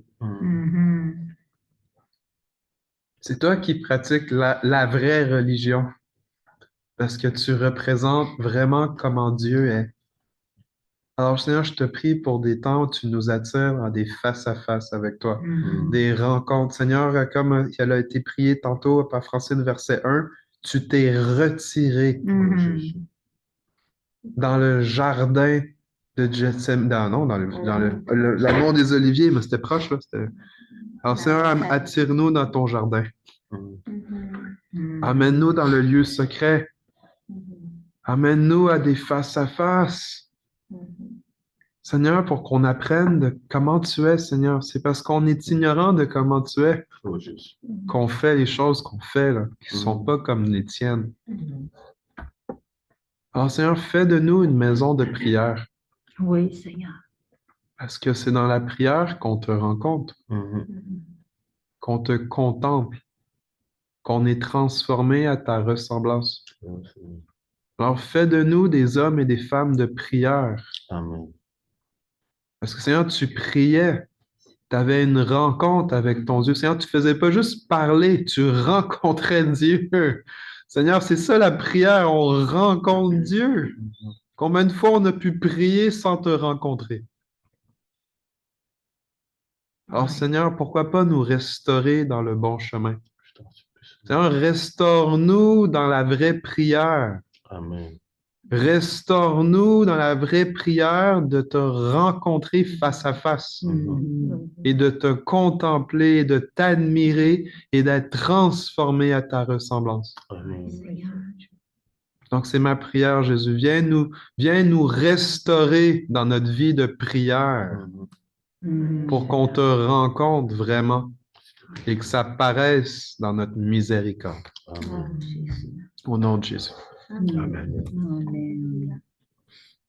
Seigneur Jésus, moi, je viens te demander pardon pour tout ce qui n'est pas de toi dans mon cœur et te dire à quel point j'ai besoin de toi. Plus j'avance en âge, plus je réalise à quel point j'ai besoin de toi en tout temps, en tout lieu et à toutes circonstances. C'est ma prière, Seigneur. Amen. Amen. Amen.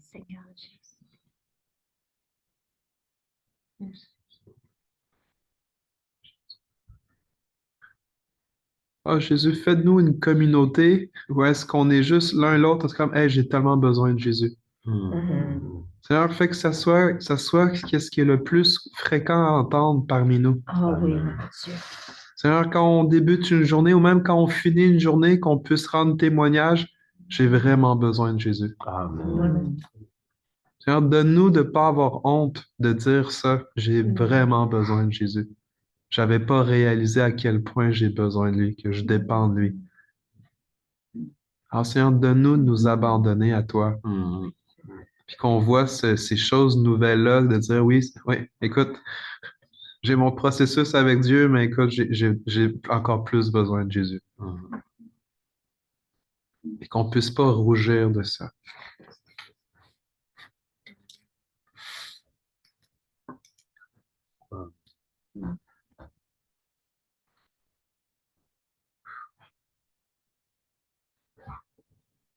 Si quelqu'un qui n'a pas prié voudrait prier, je vous invite à le faire. On va conclure notre temps de prière.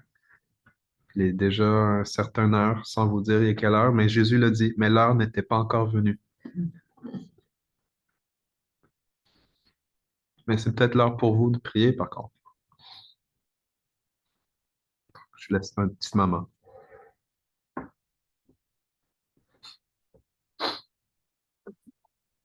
Père éternel, je viens devant toi. Je veux te demander pardon de me juger moi-même et de juger parfois parce que je pense être jugée. Mais dans le fond, c'est juste mes pensées. Seigneur, je m'humilie devant toi. J'ai besoin de ta miséricorde pour pouvoir la donner aux autres. Je sais que tu es miséricordieux avec moi. Je sais que tu pardonnes tout mon passé et tous les faux pas que je peux faire parce que tu es là avec moi tous les jours. Tu me guides, tu es présent et je te sens avec moi, Seigneur. Aide-nous, Seigneur, à pouvoir voir les autres comme tu les vois. Pas de la façon que nos yeux voient leur corps, leur chair, mais qu'on puisse les voir avec ton cœur à toi. Rends notre cœur comme ton cœur, Seigneur. C'est ta volonté pour nous. Donc, c'est ça que je demande, que ta volonté vienne, Seigneur. Que nos cœurs s'adoucissent et deviennent pleins de miséricorde comme ton cœur, Seigneur. Amen. Amen. Amen. Merci pour le travail que tu fais. Puis merci, Seigneur, que justement, aujourd'hui, je terminais un enseignement avec les enfants qui parlait du pardon. Puis, Seigneur, je sais que tu nous pardonnes pour nos faux pas puis notre manque de miséricorde. Puis, je sais que justement, c'est quelque chose que je disais à mes enfants, tu sais, on pardonne aux autres parce que Jésus, justement, nous a pardonné, sachant tout de nous. C'est ça qui est tellement important qu'il faut se rappeler, Seigneur, que tu nous pardonnes, tu ne nous juges pas. Tu n'as pas de jugement pour nous, tu es là pour nous pardonner puis amener la vie. Donc, aide-nous à pouvoir l'offrir aux autres de la même façon que tu nous as offert ce cadeau, Seigneur. Amen. En ton Amen. saint nom, Jésus. Amen. Amen. Amen.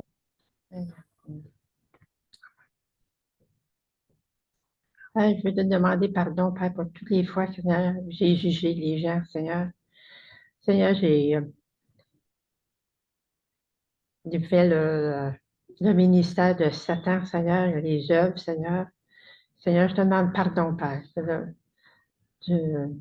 Je réclame, Seigneur, ce ministère de miséricorde, Seigneur, d'amour, de compassion, Seigneur. Seigneur, tu es mort pour nous, Seigneur. Seigneur, ton amour, Seigneur, tu l'as donné pour nous, Seigneur, et on est des nouvelles créatures, Seigneur. On va être différents des gens, Seigneur. Il ne faut pas être jugé, Seigneur. Les apparences, Seigneur. L'apparence, Seigneur, est là, mais le cœur, Seigneur, est peut-être différent aussi, Seigneur, que les apparences, Seigneur. Seigneur, te demande pardon, Seigneur. Seigneur, fais ton œuvre, Seigneur, dans chacun de nous, Seigneur. On te remercie, Seigneur, pour la miséricorde que tu nous as donnée, Seigneur, qu'on puisse la donner aux gens ici, Seigneur, et qu'elle peut être apparente dans notre vie, Seigneur. Merci, Seigneur, pour tous les fois, Seigneur, que tu nous as pardonné, Seigneur. Dans le nom de Jésus, je prie, Seigneur. Amen. Amen.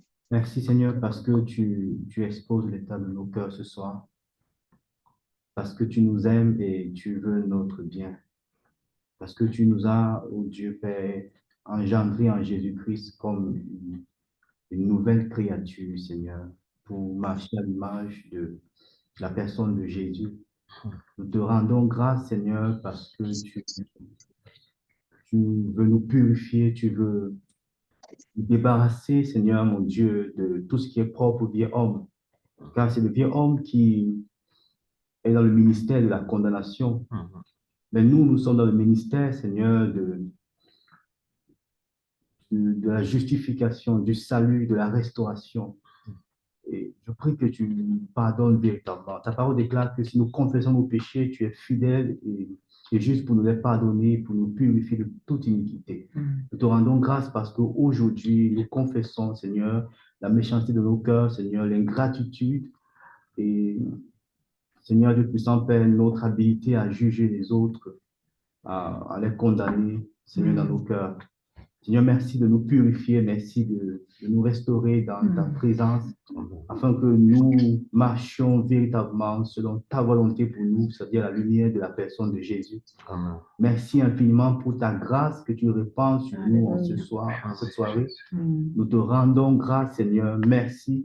Nous recevons ton pardon. Nous recevons ta restauration dans nos vies et nous recommandons ta grâce par la puissance du Saint-Esprit pour marcher en nouveauté de cœur, en nouveauté de vie, au nom de Jésus-Christ. Amen. Amen. Amen. Amen.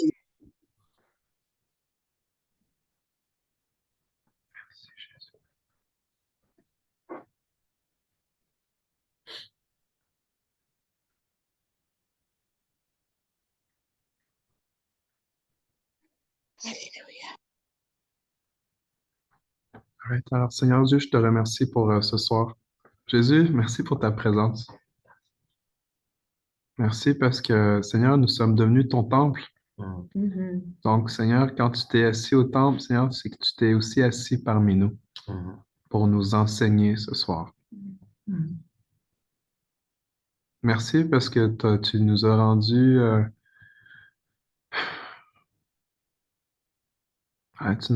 sensibles à ta parole. Seigneur, merci parce que c'est un signe que nous avons ta vie en toi. Nous avons ta vie en nous. Nous avons ta vie en nous parce que nous sommes sensibles à tes paroles. Alors, Seigneur, c'est un bel encouragement de reconnaître que ta vie agit en nous. Oh, wow, Seigneur, merci pour cette révélation-là. Seigneur, merci, parce que c'est vrai, parce qu'on est sensible à ce que tes paroles, Seigneur, parce que si on était insensible à tes paroles, Seigneur, ça serait triste. Mais Seigneur, je veux me réjouir. Je veux célébrer que ta grâce, ta vie, elle agit en nous. Puis alors que nous sommes dans ce processus de devenir comme toi, merci d'intensifier ton œuvre, Saint-Esprit, en nous. Intensifie ton œuvre. Puis Seigneur aussi, je te prie de nous aider à pouvoir continuer à te chercher et à croire qu'on va te trouver. Seigneur, donne-nous ça comme rythme de vie pour qu'on puisse vivre ça, Seigneur, régulièrement, à tous les jours, de pouvoir être à tes pieds, en ta présence et de recevoir ton enseignement qui nous change, qui nous transforme, qui nous éclaire. Merci d'avoir fait ton ministère de restauration parmi nous, Jésus. Alors, merci de bénir mes frères et sœurs. Bénis chacun d'entre nous. Et Père, je te demande que tu nous donnes à être débordant de miséricorde. Dans le nom de Jésus. Amen. Amen. Amen.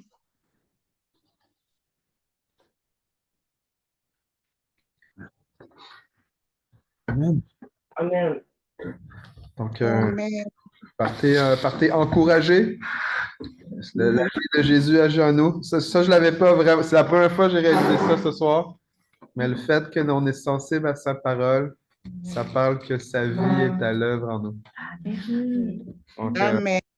gloire à Dieu. Donc, je vous souhaite un bon repos. Continuez à chercher Jésus. On se retrouve demain. Puis, à très bientôt. À demain. Bonsoir tout Amen. le À monde. demain. Bonsoir tout le monde. Bonne soirée. Bye bye. Bye Chantal. Bye André. Bye le chat de Diane. Moi, j'ai vu Lynn à côté de Diane. Si Vrai? j'ai bien vu, il me semble que c'était Lynn qui Oh, était à bye côté de Christelle. Bye Uriel. Bye Yannick. Bye Bye, Ned. pasteur. Bye, tout le monde. Bye, Christelle. Wow.